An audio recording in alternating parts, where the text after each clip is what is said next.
Chapter 3 I Don't Have Time to Twiddle My Thumbs Anymore, otherwise entitled Glenroy to Greenvale.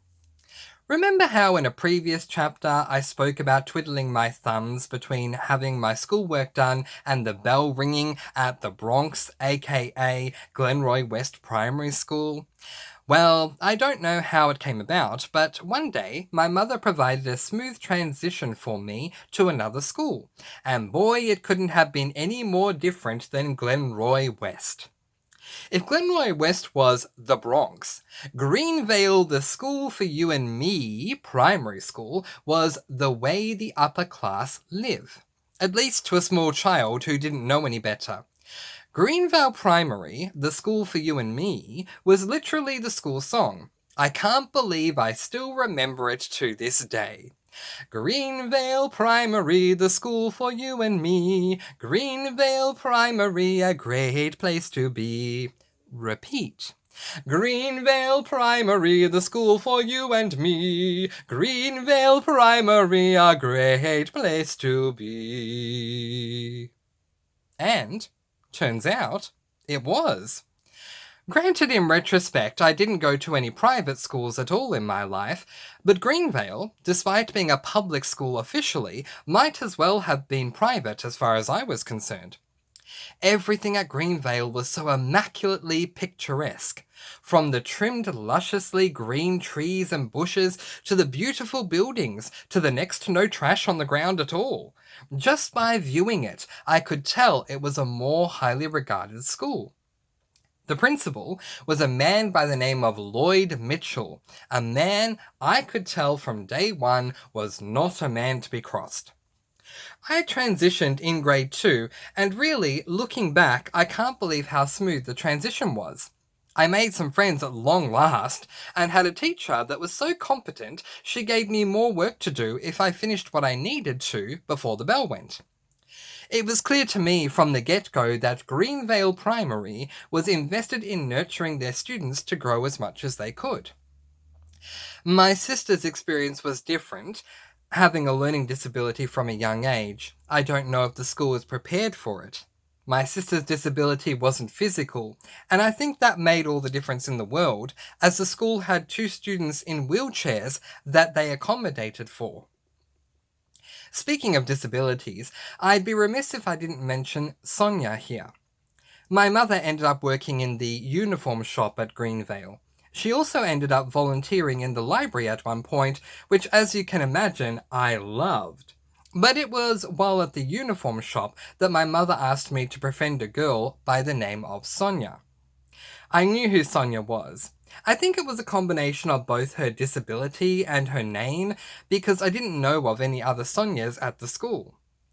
While, as you know, I went through my I hate humans phase, I was also filled with a lot of Dutch love for others. My mother's request wasn't even worth a battered eyelid. She wanted me to befriend someone. I was happy to do it. Sonia, however, seemed to want nothing to do with me.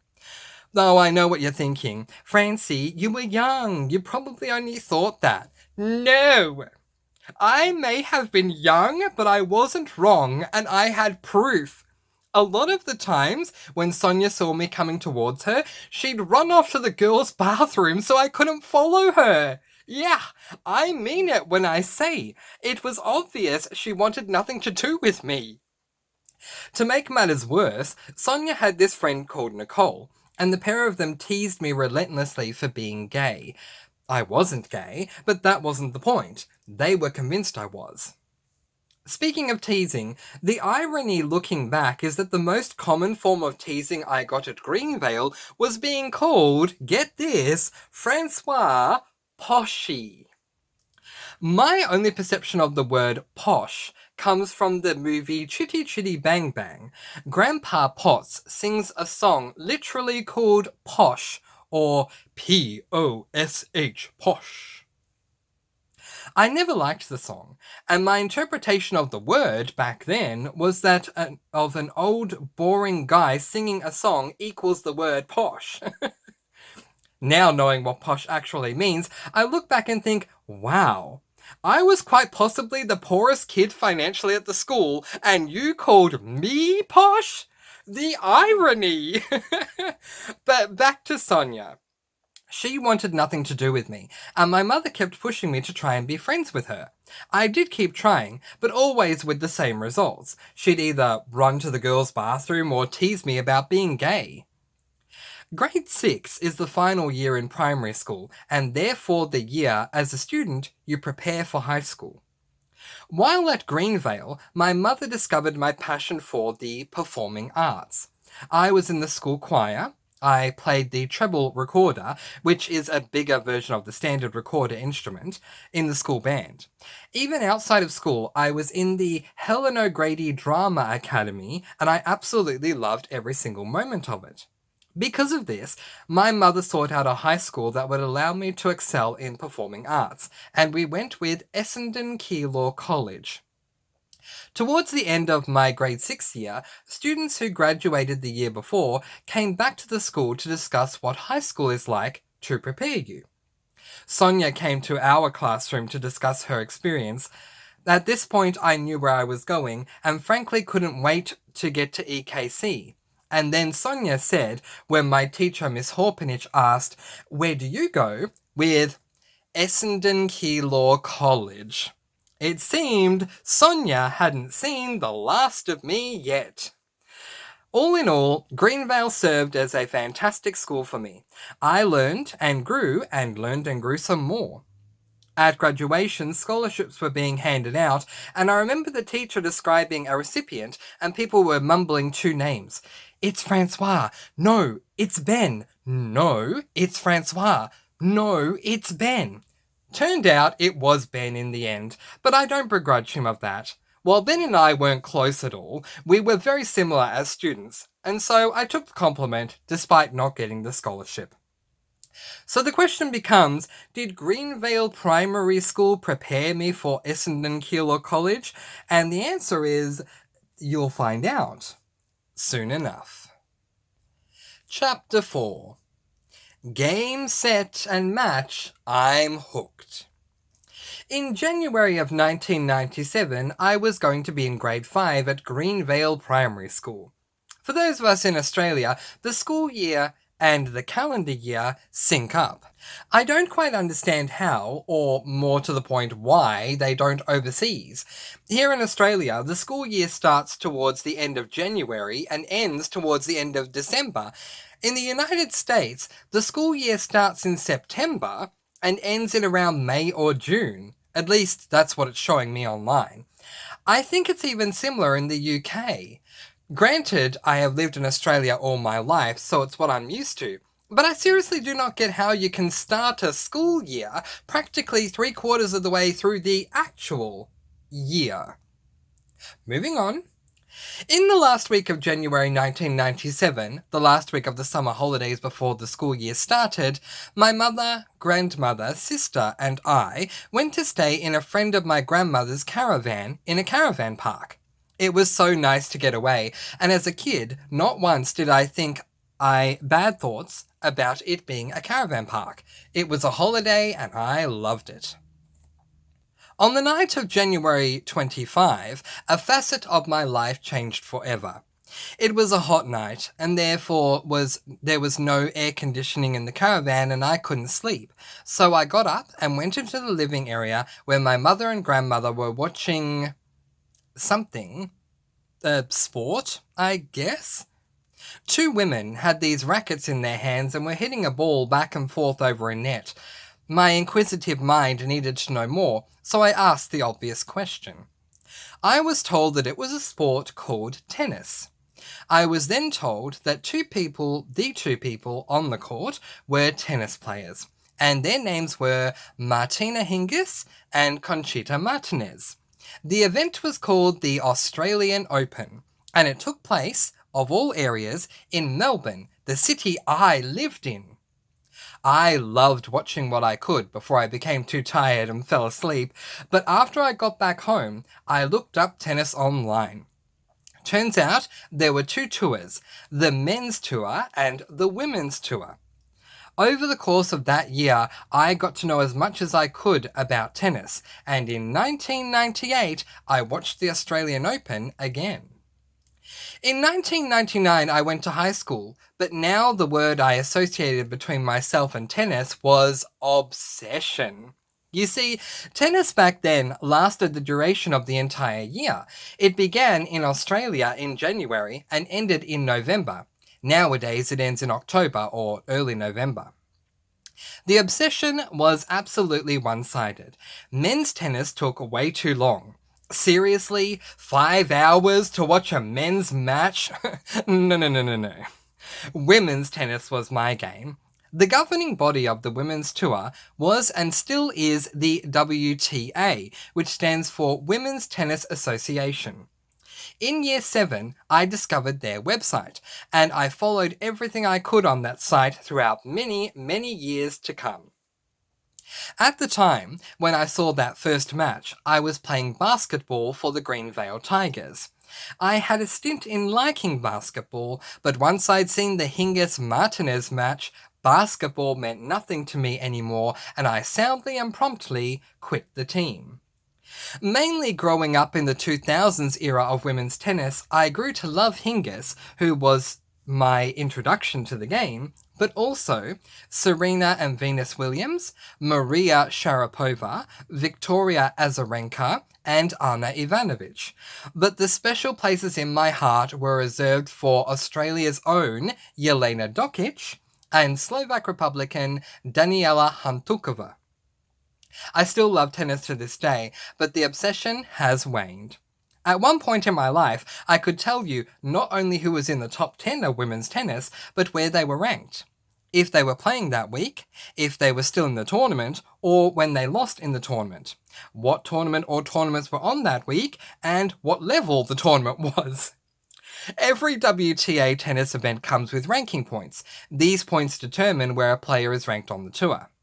Rankings, in turn, determine if you can play in events, go directly into the main draw, or have to play in qualifying. The points on offer per tournament come back to the tournament's level. Back in my day, wow, I sound old, the levels were named differently. They were easy Roman numeral numbers. Tier 1, Tier 2, Tier 3, and, surprisingly, not really, Tier 4. Tier 1 offered the most ranking points, Tier 2 the second most, and so on. Then they named the levels International, Premier, Premier Mandatory, and Premier 5. International was the old Tier 4, Premier 5 was the old Tier 1. Nowadays, it's worse. They've adopted the men's, called the ATP Tour, level names. And I can't even tell you without looking. I think it's WTA 250, WTA 500, or something like that. Oh, okay. It's 250, 500, and 1000. Oh, okay, I just learned this now. WTA 1000 is the old Tier 1. I guess WTA 500 is Tier 2 and 3, and then WTA 250 is Tier 4? Man, I can't keep up with all these changes. The point is, tennis took over my life for a very long time. One great example was me being awake for more than 24 hours straight over the course of 2 school days. Mind you, in high school, because I didn't want to miss anything happening at Wimbledon that day or my night. I've been to the Australian Open, I think 5 times. I've been to the event in Sydney once, back then known as the Adidas International. Wow, that was a while ago. I've seen every Grand Slam for many, many years, and will watch all Australian events I can, work permitting. I don't really have many favourites anymore, and only know Irina Sabalenka is the world number 1 because I checked 2 nights ago. Victoria Azarenka and Venus Williams are the only 2 players on my list of faves mentioned earlier that still play. Everyone else is retired. I ended up playing tennis for EKC in Adelaide and lost easily. I then took lessons at the school but didn't play anymore. Once I left high school, I did some more training and even played in some doubles events. Two highlights being playing at the venue of the Australian Open in doubles and almost winning the bronze medal at my first singles event outside of school. To give a bit of backstory, in that match, it was a knockout draw, and whoever made it into the semi-finals, the winners would play each other in the final. The losers played each other in the for third and fourth place, with third place receiving the bronze medal. I made it to the semis, but lost in the semis, so played for third and fourth playoff. I had match point in that match. And funny enough, I didn't know I had match point in that match because the game scoring was a little bit differently to professional tennis. So I'm happy I didn't know that, but my opponent told me afterwards that I had match point on two separate occasions and nearly won the match, and had I won it, it would have been my one and only trophy I would have walked away with. But either way, I was proud of myself that I made it to the top four in my first ever singles tennis tournament. Many years later, I went on to become a tennis court supervisor for junior events played in Melbourne. These events were not umpired, so effectively I kept an eye on the courts and will come onto court to adjudicate any issues that arose. I chair umpired for the Kids with Disabilities Australian Open, which was amazing, by the way. Those kids, my goodness, they can play. Shout out to Joshua Holloway, who has gone on to represent our country many times overseas. Josh's first singles match for that event was the first one I umpired, and boy was I shocked by the power of both players. Then at one stage, Josh's opponent looked like he injured himself, and Joshua said, "Hey man, you okay? Do you need anything?" I was shocked, and would be shocked if this happened at ATP level. It says a lot about the Kids with Disabilities Australian Open tennis players.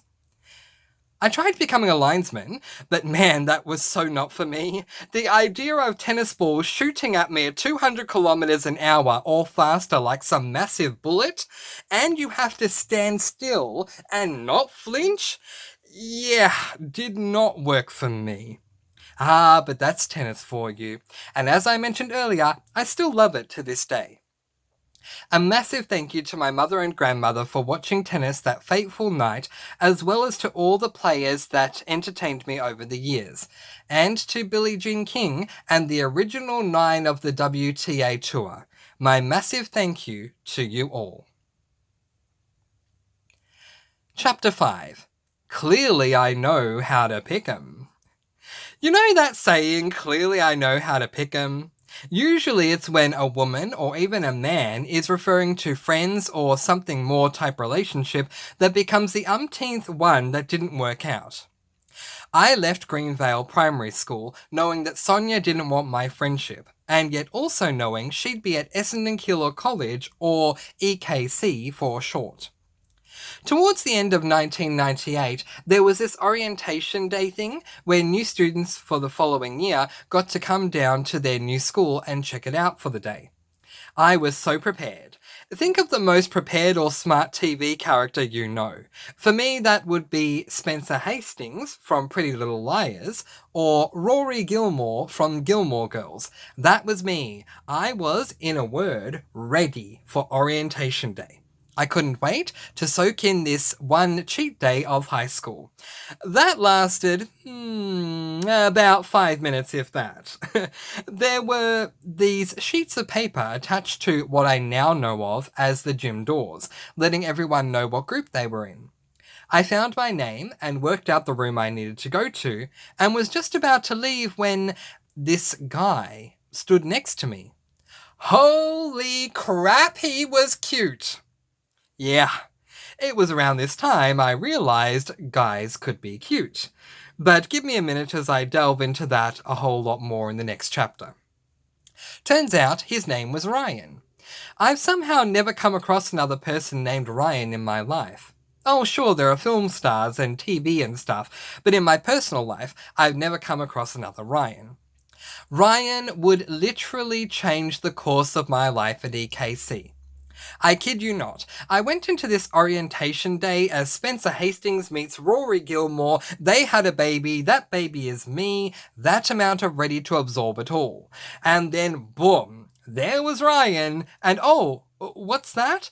Why, the old path that was once forged has now been bricked over and a new road has been built in our honour. As determined as I was to absorb the school, I wanted a friend and hoped Ryan would be mine. I sat down in the first room our group was to go to. Yes, luckily, we were assigned to the same group, and Ryan sat next to me. Ryan did not leave my side all day. Thank God, I had a friend!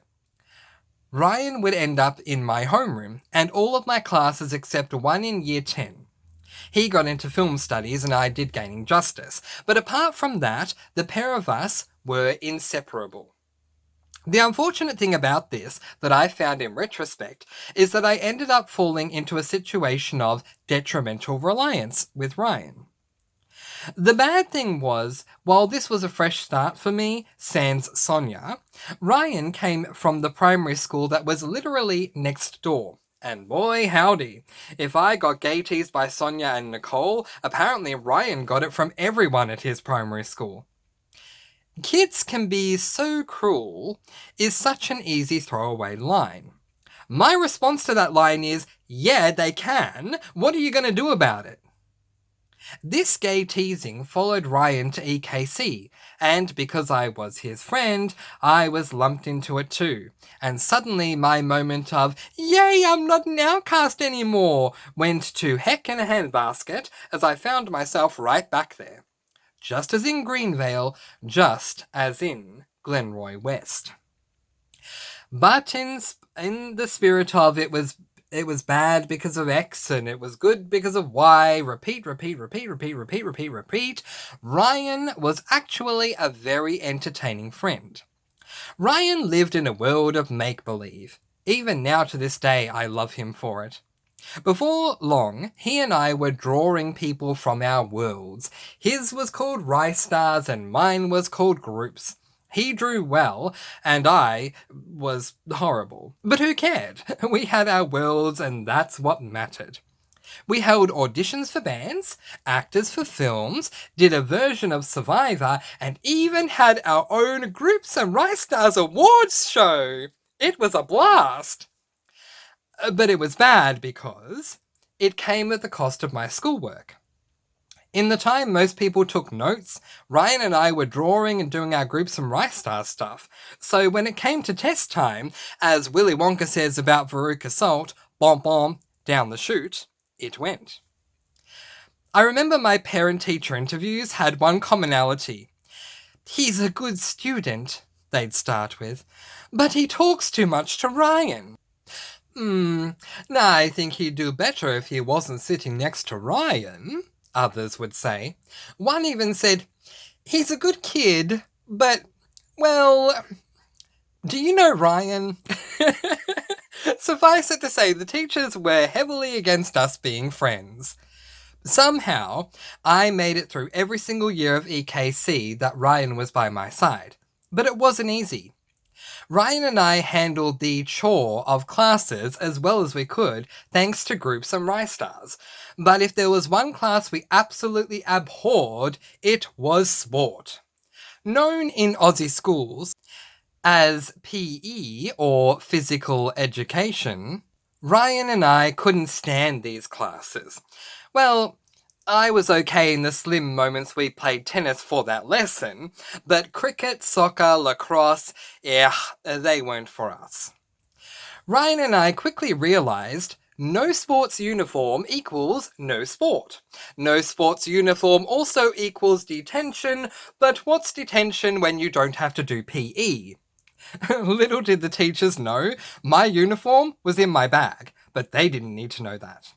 So while everyone else did their PE, Ryan and I sat in the bleachers and talked. That was until the end of the year in year 7. Our PE teacher, who was hot by the way, and uber cool too, told us, boys, that's how he spoke to us. He called us boys. Boys, if you don't play today, and try your hardest. I'll have to fail you for the year. But I promise if you do, I'll pass you. Suffice it to say, Ryan and I not only played soccer that day, but within the first 5 minutes with the ball all alone, we both, not knowing the other was too, and heads down, raced for the ball, collided into each other, and left the field with bloody noses. As we walked past the PE teacher on our way to the school nurse, I remember him giving us a thumbs up and saying, "Boys, you passed PE." Bless him. Ryan and I survived many attempts to break us apart, but two things caused the friendship to change. One, and two, be done forever. The first has to do with production. We'll discuss that in 2 chapters' time. The second, however, I'll quickly mention here. Ryan may have broken rules here and there and may have been an outcast, but aside from sport, he was actually a good kid. If anything, a bit prissy. And I only say that because of his attitude with his hair. Oh my gosh, you should have seen him anytime anyone went to touch his hair. Anything at all that could damage his hair in any way, shape, or form was a bad thing. For one example, only after Ryan and I broke up did I get to enjoy rain for the first time. If it rained around Ryan, watch him flee for any shelter crying out, "My hair!" Upon reflection, and I say this with humour, no wonder he was teased for being gay. I say this knowing if Ryan saw this, he'd laugh about it too. My point is, Ryan was a goody-goody, mostly. Now, you need to know that EKC has 3 campuses. Mine and Ryan's was in Niddrie, the campus at East Keilor was the second one, and the campus in Essendon was the third one. The Niddrie and East Keilor campuses were junior campuses. They schooled the first 4 years of high school, years 7 to 10. Essendon campus was for the seniors only, schooling the final 2 years, 11 and 12 only. Now, somewhere either between the end of year 10 or the start of year 11, Ryan got this, get this, goody Ryan, ended up going to juvie, juvenile detention. I don't know why. There were rumours, but the thing is, Ryan came back a changed man and we never spoke again. We didn't formally sit down and say we're done. It just happened. I'd moved on with other friends. I didn't even know he was in juvie till Kylie and her friend Sarah told me after we were in year 11. I just assumed Ryan dropped out of school and didn't tell me. Granted, I could have called, but by the time I was concerned enough, I'd already found not only new friends, but rediscovered my Spencer Hastings / Rory Gilmore way and was once again determined to do well in school. Ultimately, many friends have come and gone. Recently, I took it upon myself to reflect on this, and I finally truly understood the meaning of a reason, a season, or a lifetime. Ryan was a season. And that season was a hoot and a half. By the time I got to year 11, that season was over. Last I saw anything of Ryan, he looked very different, very bulked up as though an athlete on steroids. It was a picture, so what can you take away from that outside of its proverbial 1,000 words? He was also wearing a fur coat, but looked very masculine in it. Yeah, that is a question, because Miss Priss, my hair, would never have looked like that. But we all change. I sincerely wish Ryan nothing but the best. Our paths haven't crossed since he ultimately did drop out towards the end of year 11, but I do hope I see him again someday and we can reminisce on what was and maybe even gab about groups and rice stars.